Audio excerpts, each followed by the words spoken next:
it's only half the story if you try to address it that way, because there is an investment, and when with our unwell dead and keeping things the same. Yeah. And, I guess just the way that I think of healing almost as like sedimentary, like there's layers, right? Of like, there's just so many different layers of healing in ourselves and, in our relationships, but like culturally, there's so many layers of healing. So it's not like I think, oh, I just need to heal my ancestors and it's all done.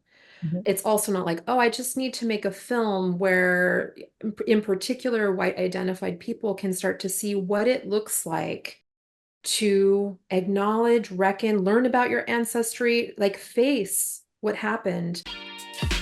Welcome to Radical Remembering with psychologist Dr. Norissa Williams. This is a weekly conversation where we explore ways we've internalized oppression and consider what it really means to live liberated. Each episode would leave you with intimate knowledge of the liberation process, sprinkle a little healing magic, and leave you with wisdom for your journey. As you get settled in for today's episode, please make sure to like and subscribe. And if you've liked what you heard at the end, please share. Welcome to another episode of Radical Remembering. Today we have Angela Watrous with us. So Angela and I met and we became, I guess, fast friends once we started being friends. We were doing a training course together last year to become ancestral lineage healing practitioners. Right. So you're also what's interesting to me about this is that you're our first white person on the show. A And huge honor. yeah, and there's big reason for that. There's big reason for that. Angela is somebody who I think takes her liberation journey very seriously, her anti-racism journey very seriously, and knows the language.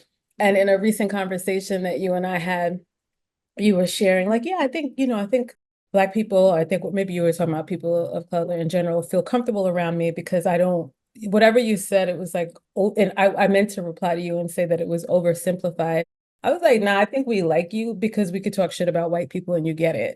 Yeah. it. Yeah. Fair. And, not that I'm just talking shit all the time, but when I talk about the harms of racism and I name white supremacy and the long arm of, capitalism and things and different things like that, there's not a lot of explaining that I have to do with you, Angela. Like you just get it. And so, because of that, and because of this great work that you're doing, I wanted to bring you on the show. So welcome. Thank you so much. It's such a pleasure to be here. Just getting to talk to you for an hour is bliss. So yeah. Yes, thank you. So you're working on we can start anywhere, but I want to jump right in here and then we'll talk about other things later. But you're working on a documentary in the wake of our ancestors. Can you tell the audience a little bit about that? Yeah. So I've never made a film before. I've written books and somehow my ancestors, once I did the ancestral lineage healing, particularly with my dad's line, I kept having images of a film. I knew that my great great grandfather had a town in New Mexico named after him. So anytime you have a British grandfather with a name named after him in this land, there's some colonizing going on. So I knew that. I was curious about the place. My grandfather was born there. My dad had gone there as a child. I'd never been. So I kept having this sense of this, and I just packed up my new film equipment with some instructions from a friend who is a filmmaker and my dad and my dog. And we made a journey going in reverse through our ancestors' migration through the United States from 1636 to today. And as we made that journey back, we learned also that our first colonizing ancestor, Jacob Waterhouse, arrived in 1636 and in 1637 participated in the massacre of the Pequot people, which was something we had never heard of before. We didn't know anything about it. And that massacre is considered the template for the Native American genocide. So making a film about like how do we reckon with our ancestral harm and how, because it's the core of the cultural troubles that we're experiencing today. And so the theme of the film, the question is, when you're born on land your ancestors stole, can you live here with integrity? I love it. So what are some insights that you've had, particularly, I mean, because you're a white woman, right? And so you're thinking about this through the lens of race, right? So what are some feelings that you've had? Because a lot of times we're so, people in America in particular, are so disconnected from our lineages. You came to realize like, oh, whoa, wow, like I'm literally a benefactor of the genocide. Yeah. I'm literally you know, you knew this before. I'm a benefactor of white privilege and all those kinds of things. What were some of the emotions that arose for you and your father on that journey? Yeah. I mean, it was complex because particularly when we found out about what happened with the Pequot people, there was shock and horror. I mean, our ancestors and 80 other Englishmen and some other indigenous tribes surrounded the Pequot village and burned their people alive and Mm, shot people who were trying to come out. I mean, I'm saying this explicitly because it's horrifying.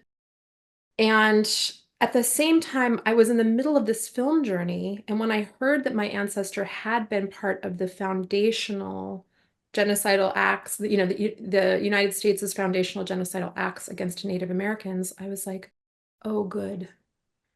I'm here to tell the story. I didn't know what story I was going to tell, but this story absolutely needs to be grappled with. It's whitewashed, it's ignored, it's changed. I mean, all the narratives I grew up with in this country were like pilgrims and religious freedom and freedom for everybody. And of course, we know that's just total propaganda.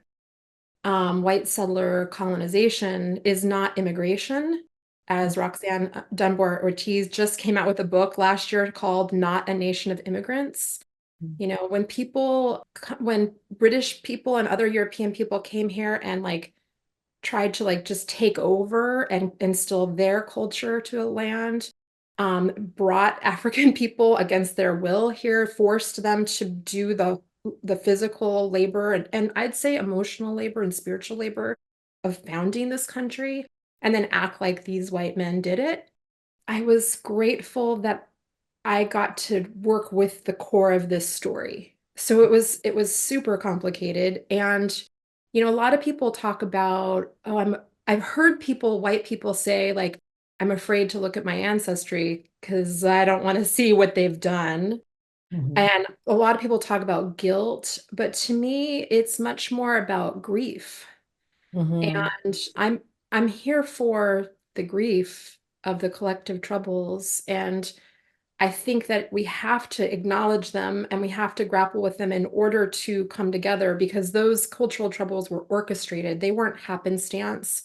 They were completely orchestrated to divide and conquer working class laborers of all races so that the ruling class could divide us and conquer us. And as long as we keep kind of falling into this idea that we are somehow different because of, racial identity. I mean, of course, there is some, white privilege and there is racist action and systemic racism. I'm not denying that, but also like as long as we stay caught in that cycle and we're not just like sort of looking at how to dismantle that and like come together and rise up and say, actually, you can't destroy our planet. You can't have your boot on our necks to make us just do all of the labor of this life. We have to grapple with the past in order to like it's so tricky, right? Like I want to use the word unshackle, but then mhm, of course that talks about slavery, and I don't want to act like, oh, it's all the same. It's not all the same, but we do, but they're like the oppression of racism impacts everybody except for the elite. mhm, mhm. Yeah. I would even say so it impacts everyone differentially. And I Mhm. think it also does impact the elite, and I'll tell you why. So 2 days ago, I was doing a training, right? And it's a racial sensitivity training. And, we're all engaging deeply. It's a mixed race set classroom. And one Black woman shared all that she has to do, all the labor involved before she even walks in the door for her workday, right? And about how sometimes, because she doesn't want to make too many facial expressions. She doesn't want to, her octave can't be too high and all the, all those kinds of things. and I saw one of the men in the training, a white man, I saw him nod, right? So afterwards, I inquired about what that nod was about. And I was heartened to hear him say that he said, I thought about how much like because of these things, these very alive things, and because of how white our institutions are, how normed in whiteness our institutions are, then I also get to miss out on the fullness of who she is. You know what I mean? So, and I also think that in order to do this generation after generation after generation, white folks, right, that you have to dissociate yourself, numb yourself, and I think you had to give up a part of your humanity, the part that sees, that knows, that loves. And so there's a part that becomes hardened, and that is passed on from generation to generation to generation. And so you lost a sense of, you lost your humanity in many ways, right? To be able to coexist as though, all of this other stuff is not happening. Yeah. I'm sorry. Yeah, it's easier for me to say that as a Black person than for you to say that as a white person, to say like, oh, the elite suffered too. But No, I actually think you're totally right. And when I'm talking about the elite, I'm not talking about like the average white man, because like even that guy's nod, my sense is like he has to code switch to go to work. And Brene Brown's work talks about how you cannot be invulnerable at work and then come home and be vulnerable. It's like people get like more and more and more narrow to what the cultural window of tolerance is for their expression of their own aliveness. yeah, And that does absolutely impact white men too.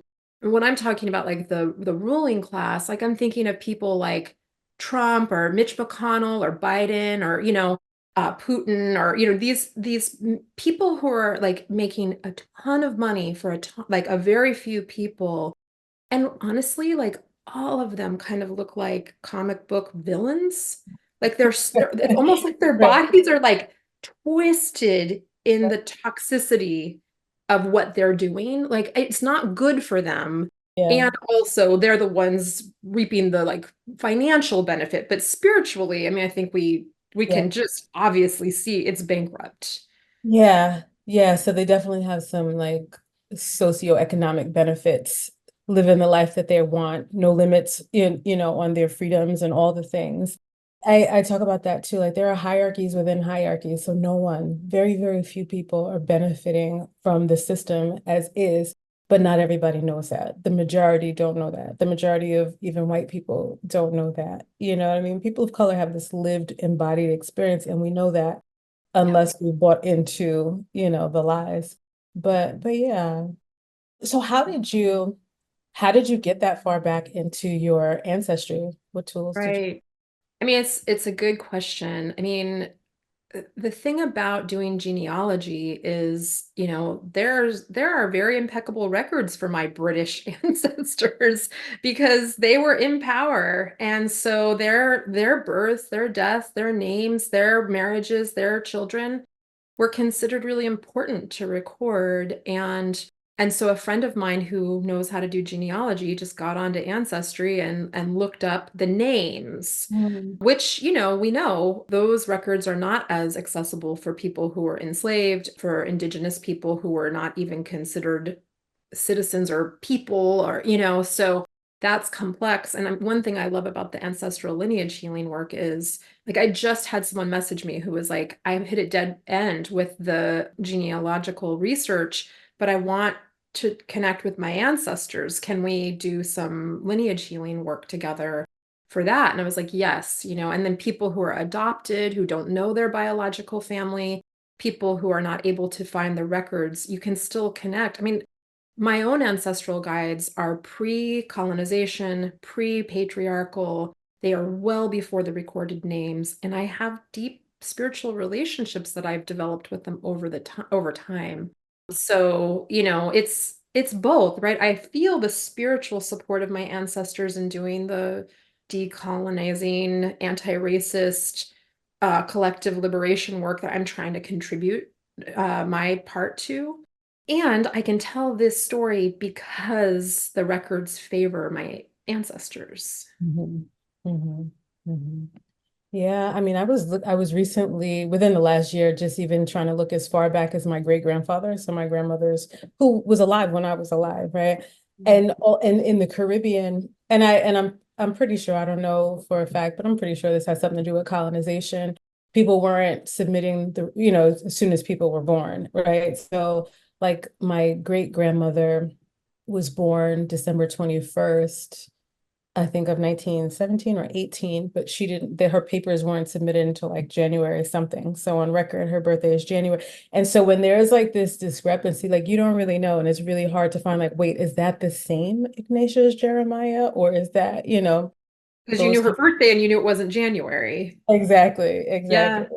Yeah. And so yeah, there is a lot of obscurity for those particularly indigenous folks and Afro-descended folks Yeah. throughout the diaspora.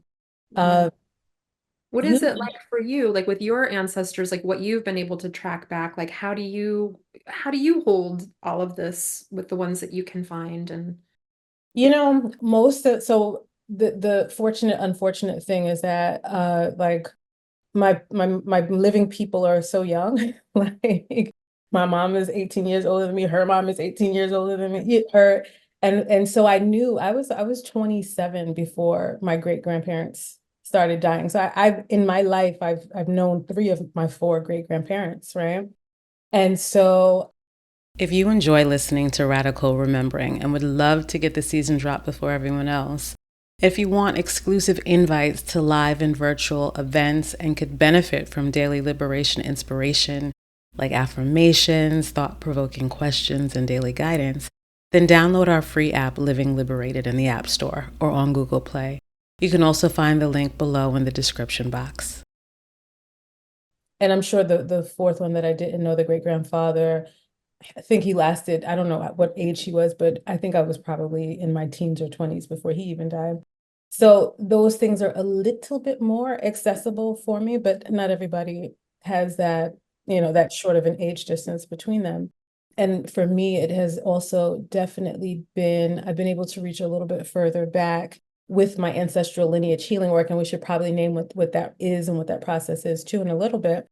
But it has been that like, and then it confirms. I have also done like DNA tests and different things like that that confirm. When I was younger, also my mother told me about this book written by Eric Williams, who was the first prime minister of Trinidad. And he has the book is like the documents of West Indian history or something like that. He has records printed in this book about, and I have the book right here, right next to me, but I've never read the book. I'm going by what she's told me. She had told me that the African people in Trinidad were from Nigeria and they were Yoruba, right? So I know that verbally. And then I also took the test and I see that I am majority Nigerian but also other parts of like West and Central Africa too. Ghana, Ivory Coast, Togo. And that's largely because all those places were really the Gold Coast. They were one place at one point in time too.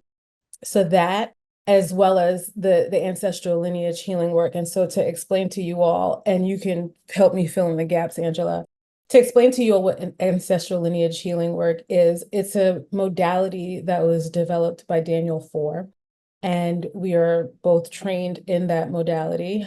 And so it's a process where in collaboration with a practitioner, you create a space of ritual safety, and you are guided into a practice and engagement with your ancestors, right? You start with your four primary lineages, like your mother's mother, your father's mother, their lines, I should say, especially if they're living, your father's mother's line and your father's father's line. And then, you get in engagement with them in a spiritual way, of course, and it also has been what I've seen, and also for myself, it has also even developed my capacity to engage and to hear and perceive spiritual information, right? And so I've learned in the process some really meaningful things. And I'll like, for example, in one of our retreats, it was March of last year, I believe, we were, I forgot, what exactly we were doing, but on my maternal my grandmother's father's line, right? So they showed me like way back that they started in Sudan, right? and that they came from another form of colonization is how they described it. So not European colonization, but Arabic colonization. They showed how they were showing me how they walked across to West Africa and that they were in Mali, right? And so I was like, after that, I was like, oh my God, do I have ancestors from Mali? And I go and I look at my DNA report. I do. I That's do. amazing. Isn't it? Yeah. Yeah. They were also able to fill in some of the gap and tell me, like, in that particular lineage, like they were warriors, and that, some of the ways in which that trouble, that cultural trouble and oppression and colonization impacted them is that there was some sort of trauma. They were warriors for a long time, but with one particular grandfather in that lineage, there was extreme trauma when it was just like beyond, a little being a soldier. It was like, and so as a means of survival, they kind of hardened, right? So they were all soldiers, including my great grandfather was a soldier. Mhm. And I laugh only because that's not even something that I was fully conscious of for most of he lived in Right. Trinidad while I grew up here. And so point of the story is that they were undeveloped in their feminine characteristics or divine feminine energy and overdeveloped in their masculine energy. And I say this and I give these details to give image to those of you who are not familiar with ancestral lineage healing and what that process might yield, to be able to share like some of the rich details, because I do know that Afro-descended people are at a loss when it comes to trying to find the story, and that it provokes a lot of grief even when we talk about trying to trace your ancestry. So the good news is that there are other ways. There are other ways. I'll Yeah. also, in addition to putting your trailer in the description box underneath our talk, I'll also put your contact information, my contact information for those people who are interested in doing ancestral lineage healing work. Yeah, absolutely. Yeah, I mean, I did ancestral healing work for a long time before that through family constellation work, which, just like anything is deeply impacted by whoever your practitioner is. But also that practice was taken, appropriated, inspired by the Zulu tribe and was taken by a German man named Bert Hellinger. And my sense of that work is that, like, for years, I was letting the troubled dead run through my body, like trying to heal them through my body in community. And it had massive negative impact on my health and well being, even though it was extremely powerful. And I believe it's real. I don't think this is like a problem with taking indigenous technology and taking it out of context and out of community. Cause it's like if I go to a retreat or a workshop and I do this healing work and then I go back home, but I don't have anything to hold me, it does stuff. It opens doors to troubled spirits. The reason that I do Daniel's work, which he talks about, is cultural repair work. It's for people who've lost the practice of ancestral reverence and connection because of either colonization and Christianization, or it's like it was made illegal even for my ancestors in Europe to have ancestral reverence practices. It was considered sacrilegious because it's so I mean, I know this from our experience, and we've talked about this before. It's so empowering. I liken it to, rather than feeling like I have an anvil on my back of all my troubled ancestors, and I've done 5 lineages. They were all so troubled. There was so much violence. Like, you don't burn people alive and then be okay. Yeah. It sets up a pattern of intergenerational trauma. I had family members who murdered each other. It's not just a harm that goes out. It starts to eat you up inside. And I was born with that, like, on my body, but now it feels like I have like a jetpack, like my ancestors who are bright and well in spirit and who understand the harms that they did and see the impact, see how it's impacted me and the world, and understand what I'm trying to do. They're so supportive of me that sometimes it feels like I'm moving almost a little faster than my own body can handle. And I'm like, everybody, chill out. Like, I am in a body, you're not. I have limitations, you don't. But I do think of, if the premise of the work is that the dead are real and they're not all equally well in spirit, the unwell dead are holding down the edges of the cultural troubles. They're holding it down. They're still believing in white supremacy and patriarchy and capitalism and colonization. They're still holding it down energetically. And so even when the living are like trying to take that off of us and be like, this is a mess, we need to do reparations, we need to do recognition, we need to have totally new ways of, or old ways of, older ways of doing things. As long as the dead are troubled and holding it down, it's really hard. There's way more dead people than living people, I think, although there's a lot of people right now. So, but it still seems like probably a lot more dead people. Nonetheless, we need the dead to help us, is the way I think of it. So for me, it's always, I'm never just doing the ancestral work for personal healing. It's always with eye to collective healing. And particularly like when I work with European descended people or white identified people, I'm really looking to like, I want to work with people who want their ancestors to support them in undoing, shifting the cultural, the intersectional, interlocking systems of oppression. And it's fucking wild. Sorry, I'm swearing on your podcast. Like when we do the work together, for instance, like when there is, like when I remember a session where when your ancestors were being liberated from the container of prayer, when they were being ancestralized, when they were well in spirit, like I asked all my ancestors to bow in reverence to this and to feel like thousands of people bowing to your people. It like every time it feels so moving to me. It's not just me and you, it's Mhm. my people and your people. And I think it's tricky. I mean, it makes sense to me why a lot of Black people and people of color would, or people of the global majority would want to do the work with other people of the global majority or other Black people. That makes sense to me. And there is something bridge building powerful. I mean, in our relationship, I think we've felt that, of like, oh, it's transpersonal, it's not just us loving each other, but it's like our people harmonizing and working well together. And I think we need that for the collective liberation. Yeah, that reminds me of one time when I don't even remember what the issue or whatever.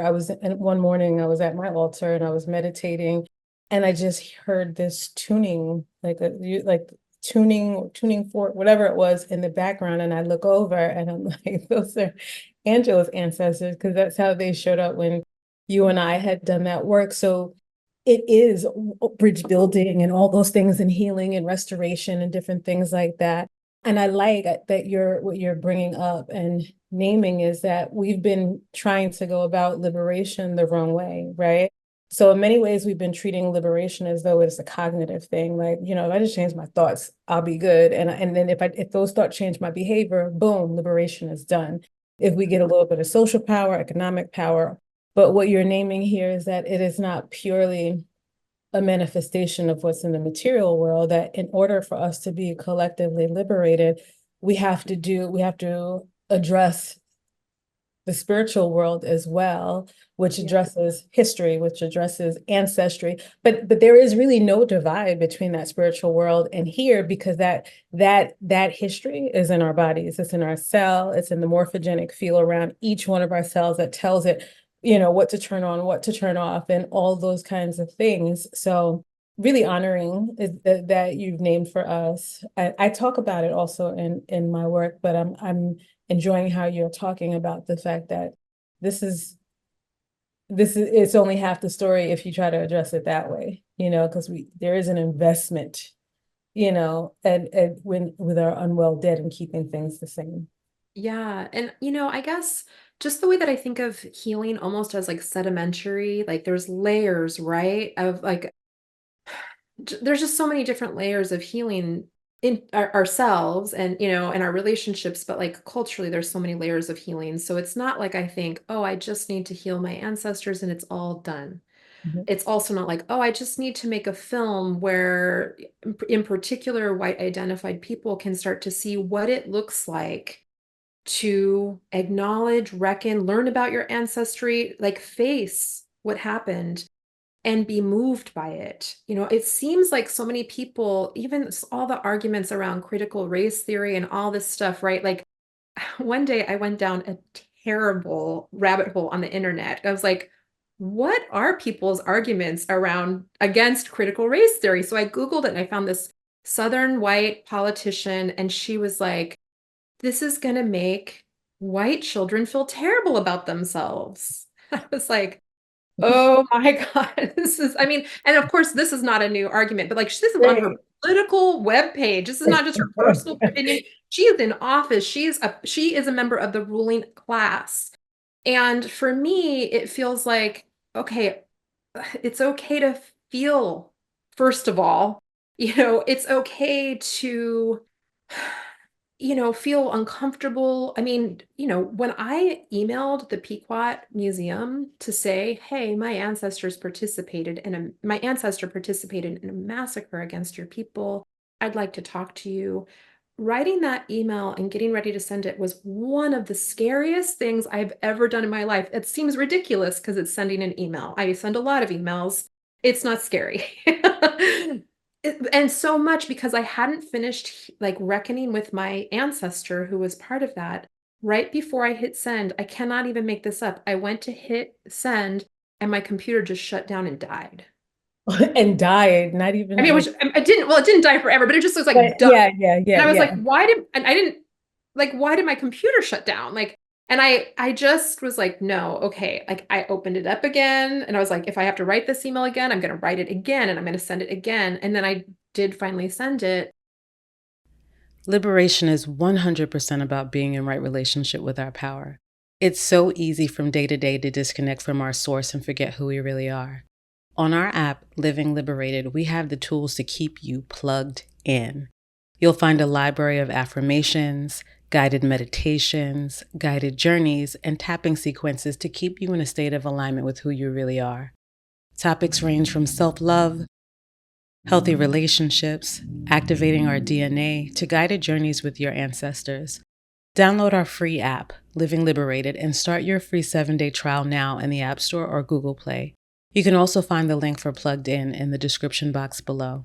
And then I had to do some psychopomp work with my ancestor who had said to me before I even knew what he did, when I dropped in with him and asked because I asked the spirits of the land, the first people of this land, and my ancestors, is it okay if I do this project? Before I ever committed to doing it.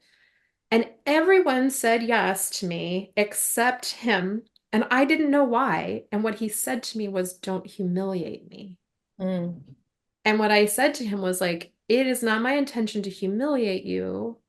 It is my intention to find out the truth and name it.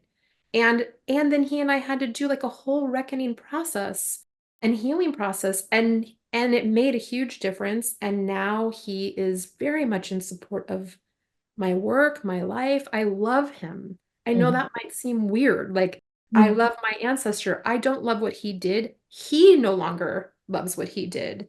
Mhm. He like drives me in this project. He brings people to me. I just met somebody who lives on another continent who messaged me on my birthday this week and said, I noticed your last name on this website I was on, but didn't know anything about the film, and was like, I have this ancestor, Jacob Waterhouse, and mentioned all his ancestors. And I was like, I can't believe this. Like, it's like the ancestors are working to bring us together to be like, please, please make this right. I mean, we we all make mistakes. That mistake was a horrendous one. I hope to never make a mistake that big in my own life, Yeah. but we can repair it. And I believe we can repair it even after we're dead. And Mhm. I will just say the Indigenous writer Pat McCabe, after Queen Elizabeth died, she wrote the most incredible Facebook post about like because I was like, bye-bye colonizer, see ya, dead lady. Like I wasn't like, oh, the queen. Like I don't have any romanticization of that shit. Right. But she was like, we don't want to hold the dead to their harms that they did when they were living, basically. We need their help. We need her help. Like, I will pray for her spirit to become well. Yeah. And I mean, a friend of mine sent it and was like, this is exactly what you're talking about. I was like, wow, I was so moved. And I believe that is the work of the ancestral lineage healing we're doing. That's the work of the film I'm doing. That's the work of the liberation work you're doing. and all the anti-racist education you're doing. It's like there's all these different layers of like thinking, feeling. We got to be able to feel it. We have to be able to heal the spiritual part of ourselves and the collective. You know, it's not just one thing. Yeah, I love it. I love it. You named grief actually a little while ago. What does that grief look like for white people when they start to reckon with Yeah. all of this? It's interesting, you know, you had asked earlier, like, what was it like for my dad? I love my dad so much. And he's one of my favorite people, and we're so different. He, in the 60s, we lived in, you know, my family is from the Bay Area, and he was taking a massage class, and he would like drive around the protests for civil rights so he could get to his massage class. I'm like, okay, you really missed an opportunity there. I mean, he wasn't like against it, but he Right. wasn't participating. He was like seeing it as a traffic jam. And I too have seen protests as a traffic jam in my life. And, you know, like before I really understood like what was going on, it's like there's, you know, my own before Ferguson, I don't feel like I fully understood, and there's no reason for me not to. I grew up listening to gangster rap. I heard people saying like fuck the police. I understood something about it, but I didn't understand it wholly until I saw American military tanks on the street of Ferguson, Missouri, aimed at nonviolent Black protesters who were saying, like, you killed our unarmed child. And then something shifted for me where I was like, oh, this is everywhere. This is all the time. This is the way it's set up, you know? And so that's, you know, my dad and I are very different, but like in terms of grief, he's not super great at like feeling his feelings or emoting, or, you know, he kind of feels like shut down or angry, or, you know, like, or he's loving, but I don't know how to explain it. So it's interesting as I'm making the film and I'm like, hey, this thing happened. And he's like, oh, wow. And, you know, he's so understated, like even in the film and the clips, like you can see in the trailer, him saying like, this is terrible. Like, I never knew anything about this, you know, and he's not against reckoning with it. But I think his version of reckoning is to like just gently acknowledge it and kind of like turn away and shut down. Mhm. And he's almost 80 years old, you know. I'm just grateful that he's not like, what are you doing? You know, he's Don't like, do yeah, I'll it. get in a car and drive 11,000 miles with you and let you bring me to indigenous people and talk to them. And, you know, you know, he'll do it. For me, even right now as we're talking, like I feel like I'm always a little bit on the edge of tears when I think about how messed up things have gotten.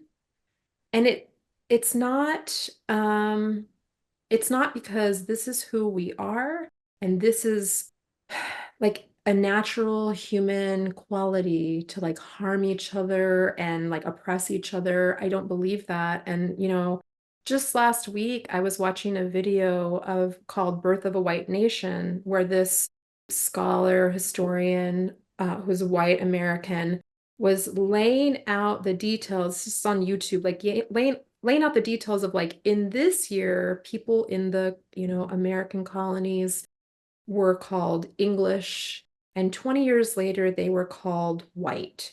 That was the first time in the world, this is like 1680 something or something. That's the first time in the world anybody was named as white. Why was that? What happened in that 20 years? And she pretty much lays out that there was a rebellion, an uprising of white indentured servants and enslaved Black people who lived together, worked together, slept together, married each other. They were in community together, and they were like, these land owning, ruling class people are oppressing us. And for a year, they were in uprising and uprising and uprising. Finally, the British military came over, pushed that down, squashed that. And there's literal, like, written documentation of the colonists writing to England saying, we're going to use a divide and conquer strategy. And all the uprisings stopped when they started giving the indentured white people a little bit more.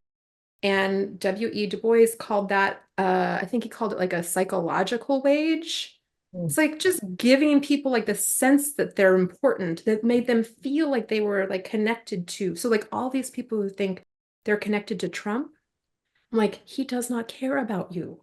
He's not going to help you get housing or healthcare or food or work or anything.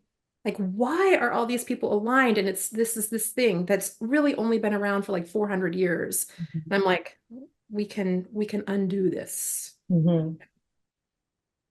Yeah.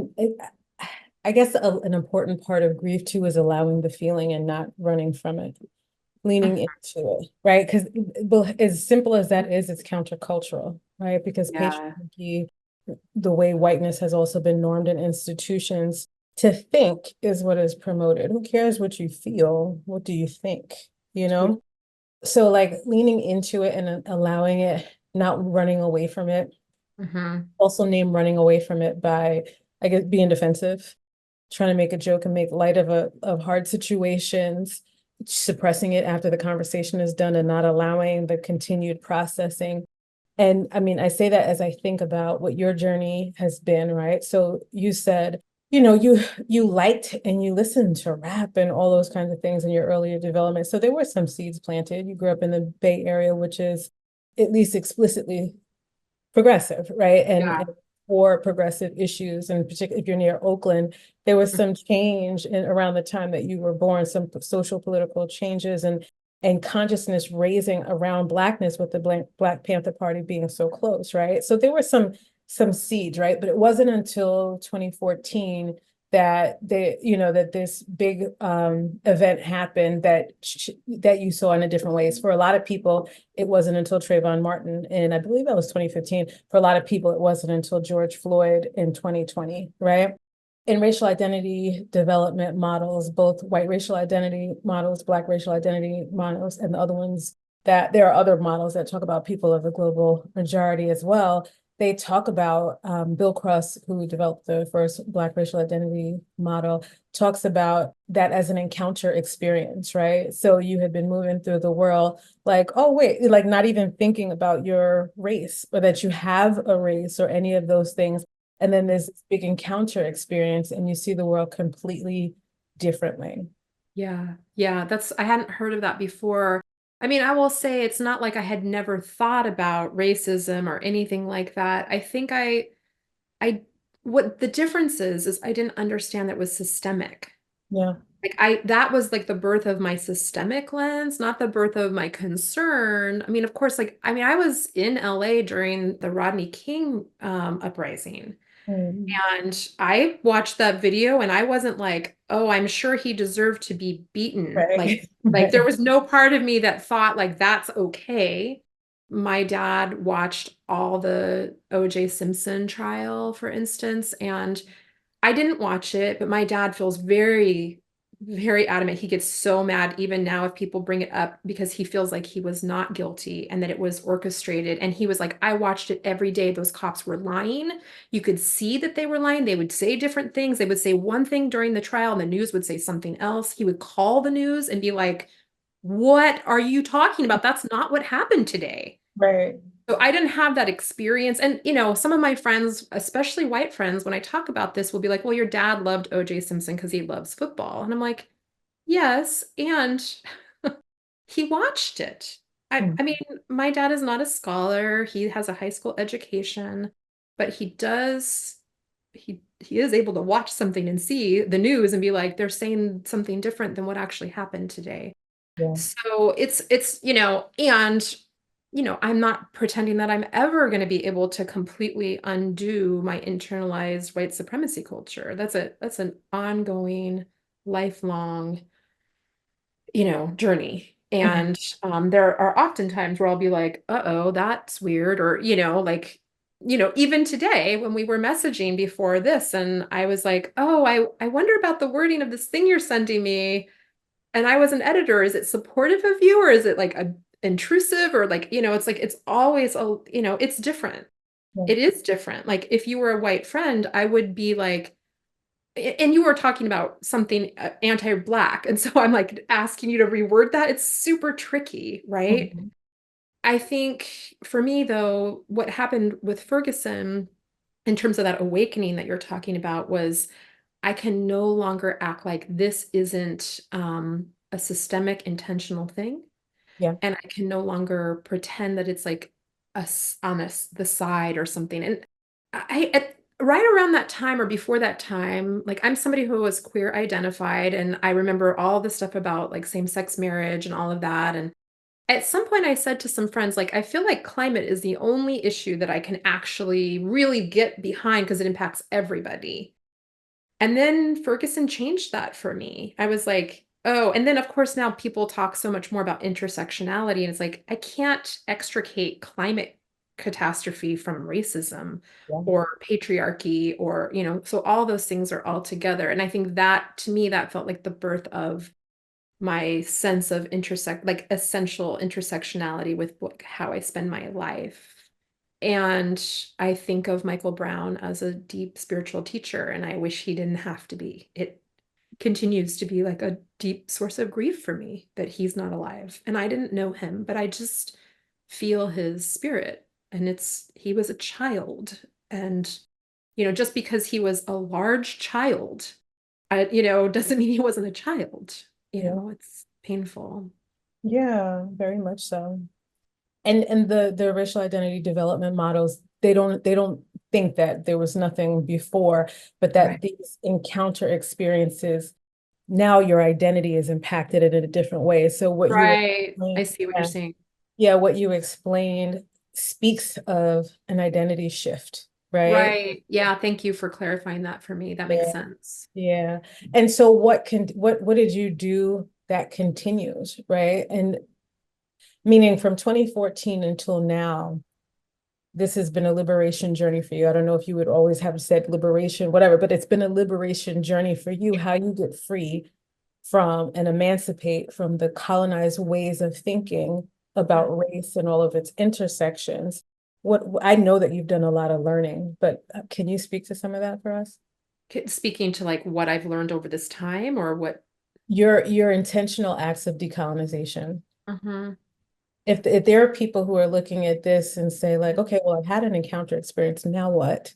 What do you Right. offer? Yeah. I mean, it's funny when I think back to that time around Ferguson, the first thing I did was reach out to a friend of mine who I knew from constellation work, who is a Black elder, who I really loved, and a Black queer elder. And I said, I imagine that you must be going through so much grief right now. Can I make you dinner? Mhm. And he and his partner came over and I made them dinner. And I like when he was before he left, he was like, I can hear my mom saying, like, you can't ask this, but like, can I have the leftovers? And I was like, of course. His partner was like, oh my God. His partner, who's white, was like, you can't ask that. I was like, he so can. This is the whole point, is, Right. like it's small things, right? Like just me being like, I imagine you're hurting. Can Mhm. I help? Like, I can't undo this all the way, but I can care about you. It's to me, it's a lot about like I speak out pretty intensely about this stuff on social media, and a lot of white friends have messaged me and been like, you've really given me the courage to speak up more. So that's a thing. And in my friendships, like I don't know, like in my relationships, one time my dad picked me up from a trip at the airport, and the first thing he said to me was they killed another Black man, Mm. So it's very much like no one in my life doesn't know that I care about this stuff because it's the heart of my life. I don't, I'm an abolitionist. I see the police as a racist institution. I want it abolished. I want community care and mutual aid. I want the way that things have been set up to be like governmentally to be completely different. I don't think about like representation, like having a Black president did not change things. Mhm. Obama told the protesters at Ferguson to go home. Mm. It's not about like representation, it's about a complete dismantling of the way that things are set up. And in order to do that, we have to see how it was constructed against us, Yeah. and how that impacts us differently. And white people are incentivized to not see that in a Yeah. way that Black people and people of color are not. And so it's much easier to be like, this is landing on me. This is bullshit. Like, what is this? But white people are given like, the GI Bill. They're given, like my grandparents were able to buy a house in an area that was, blocked from anybody who wasn't wholly white in 1951. Those little bits, I mean, they're huge and they're massive. They impact people a lot, but like those little bits of benefit have kept white people from being like, wait a second, this is all messed up. And so it's like about being willing to be like, those little benefits have massive spiritual, economic. I mean, a Black author, I can't think of her name right now, but she wrote a book called The Sum of Us last year, I think, that's all about the economic devastation of racism and how like racism is destroying our economy, which I'm really hoping to interview her for my film, because like one anti-racist, like white person said to me, in your film, you're talking about emotional stuff, you're talking about spiritual stuff, but some people only care about money. You might want to talk to this woman and like get this in here too. It's like it hurts us on so many different levels. So I don't know. It feels very much like there isn't a day that goes by that I'm not thinking about this stuff.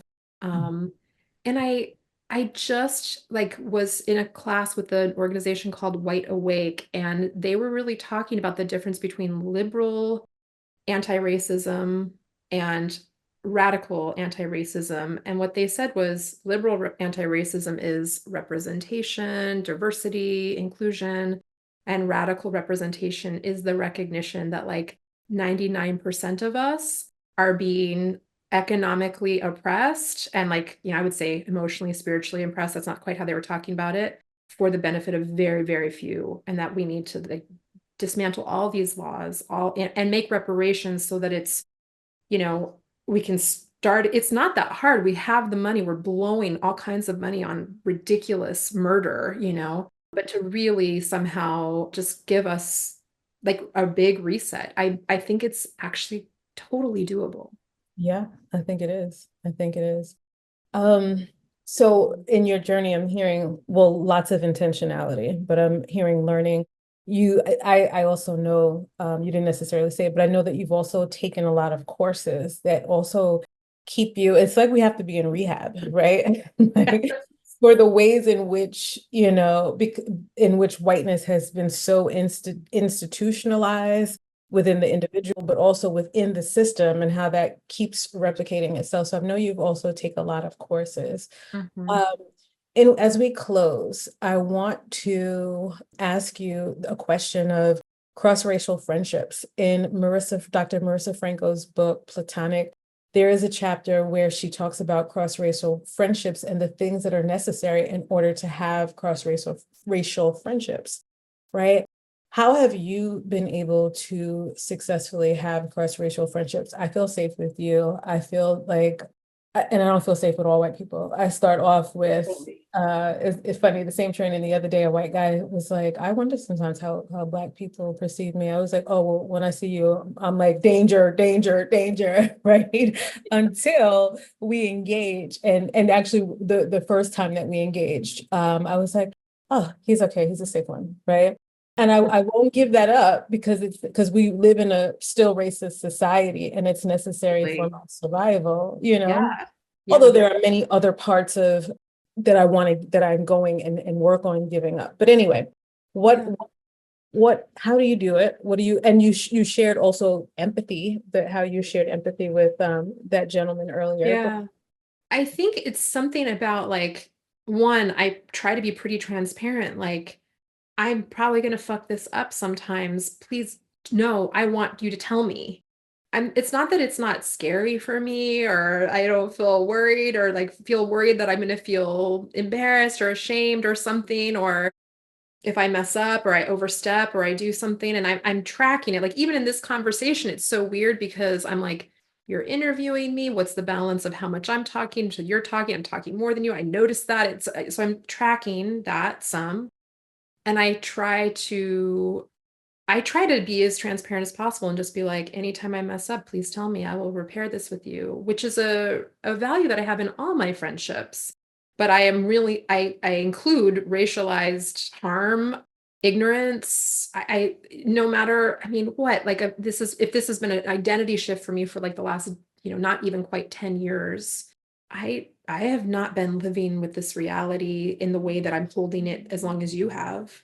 Mhm. And I'm always going to have things I don't see and I don't know. And it's scary. Like even as I'm making my film, Bio Akumalafe talks about like not trying to dismantle whiteness from the like energy of whiteness. And I'm Mhm. like, oh, how do I make this film about reckoning with my ancestors' harm, my white settler ancestors' harm, without bringing some kind of unconscious internalized whiteness to it? So I ask people like you to be on my consulting team and, have you watch parts of it and look at parts of it and let me know where I'm messing up, And so that's for me, like with my work, my friendship, my clients, anybody who works with me, I'm like, let me know, I think that's part of it. Can I tell you how much I enjoy? Because you said because speaking, and I gave you the example of the black woman and how she spoke entering an institution, right? Me being one of the few Black people in white spaces, legit all of my professional life until I left and started working for myself. There's a heavy cognitive load as you code switch, as you frame switch, as you manage impressions, as you manage deal with microaggressions and stupid things people say, like, oh my God, I didn't recognize that was you. Your hair is so different. Really, like my face is the same though, right? And so there, I got a little bit of pleasure hearing that you have some cognitive load there, not you, Angela, the person, but you, the white Yeah, person, that because that could, thank you for carrying some of the load for me so I don't have to do all the carrying, right? Like yeah, that's what it felt like. Good. That's what, white people need to do the work because, yeah, white people used to enter in the space and it's just like, I'm here. Hey, how's everything going? But I like that you name that that what you're naming is that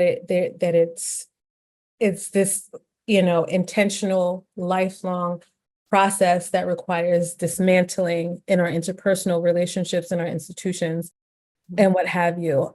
And I think that that's important. I'll also say from the other side of being, your friend, what made me feel really safe from the beginning is that you named it. I had white friends during 2020, during 2020 when we were all locked down. So there were a whole lot of Zoom catch ups and everything like that.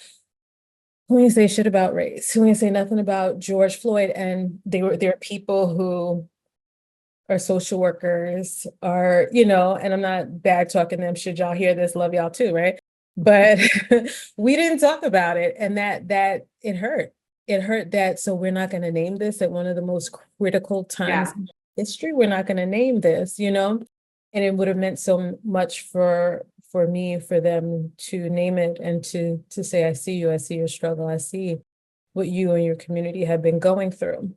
yeah, Without, I mean, there's I want to also name that there are ways that people do that are self-serving as well. And I'm not talking about totally. that Yeah, are born of guilt. And I'm not talking about that. right.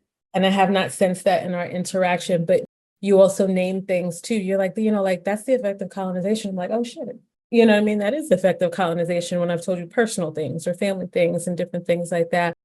And it helps to that I don't have to be the one always bringing it up, and that you're so working that you also help me hold a mirror to me and say like, nah, you're not crazy. Like this is some real shit and this is some racial shit. You know what I mean? So I appreciate that. And I appreciate this conversation. So now as we come to a close, I want to remind you to like, share this podcast episode. If you want to get in touch with Angela, again, it's going to be in the description box. Angela always also does restorative empathy counseling. So in addition to the ancestral lineage healing, you can also on her website find out how you can contribute, particularly white identified folk who have benefited, from white supremacy and white privilege in the country, how you can donate to the film to get the message across, to raise the awareness of other white folks about this reckoning that's needed and how they too can do that. So before we close, Angela, do you have anything you'd like to say?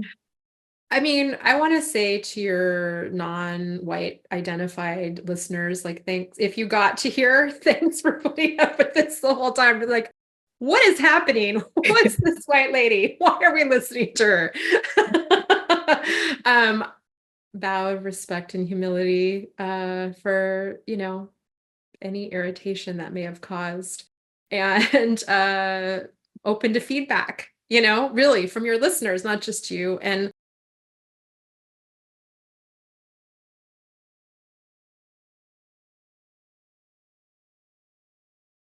be part of it in any way. So thank you.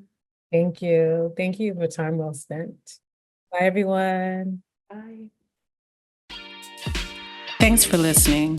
If you've loved what we've had to share and want to be the first to get releases of our new episodes and learn about events, download our free app, Living Liberated, in the Apple or Google Play Store.